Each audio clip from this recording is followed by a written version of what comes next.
అందరికీ నమస్కారం అండి. అభివృద్ధి సంక్షేమ లక్ష్యంగా పనిచేసేటువంటి ప్రభుత్వం ఏదైనా ఉందంటే అది కూటమి ప్రభుత్వం.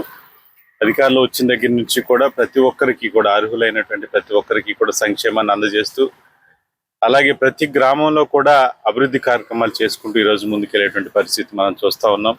గతంలో ఎన్నడూ లేనటువంటి విధంగా మరి వందలాది కోట్ల రూపాయలతోటి ఈ రోజున మన అభివృద్ధి కార్యక్రమాలు చేసుకుంటూ ముందుకెళ్తా ఉన్నాం. రోడ్ల విషయం కానివ్వండి, అలాగే పెండింగ్ ఉన్నటువంటి అంగన్వాడీ బిల్డింగ్స్ కానివ్వండి, స్కూల్ బిల్డింగ్స్ కానివ్వండి, అలాగే సిఎస్ఆర్ గ్రాంట్ల ద్వారా కూడా మన రోడ్లు కానివ్వండి, ఆర్ఎన్బి రోడ్లు కానివ్వండి, పంచాయతీ రోడ్లు కానీ నిర్మించుకోవడం, అలాగే మరి ఎంపీ గారి సహకారంతో మరి మైక్రో ఫిల్టర్లు ఏవైతే ఉన్నాయో వాటన్నిటిని కూడా డెవలప్మెంట్ చేసుకోవడం, సిఎస్ఆర్ గ్రాంట్ల ద్వారా కూడా ఆయన ద్వారా కూడా అనేక రకాలైన అభివృద్ధి కార్యక్రమాలు చేసుకుంటూ ముందుకెళ్తా ఉన్నాం. అదేవిధంగా వేలాది కోట్లు ఈ రోజున లక్షలాది కోట్ల రూపాయలతోటి సంక్షేమ కార్యక్రమాన్ని ప్రజలందరికీ కూడా అందజేస్తాను.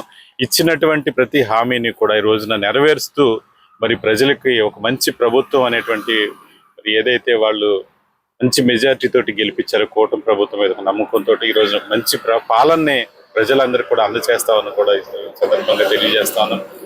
మరి అభివృద్ధి సంక్షేమ కార్యక్రమాలన్నింటినీ కూడా మరి వల్లిపల్లిలో ఉన్నటువంటి గ్రామంలో డోర్ టు డోర్ తిరిగి వారందరికీ కూడా వివరించి చెప్తా ఉన్నాం. గతంలో కూడా ఇటువంటి కార్యక్రమం చేసి అప్పుడు కూడా తెలియజేయడం, అలాగే వారికి సమస్యలు కూడా ఏవైతే వాటిని తెలుసుకుని కూడా వాటన్నిటిని కూడా పరిష్కారం చేస్తూ ముందుకు వెళ్తా ఉన్నానని కూడా ఈ సందర్భంగా తెలియజేసుకుంటా ఉన్నాం.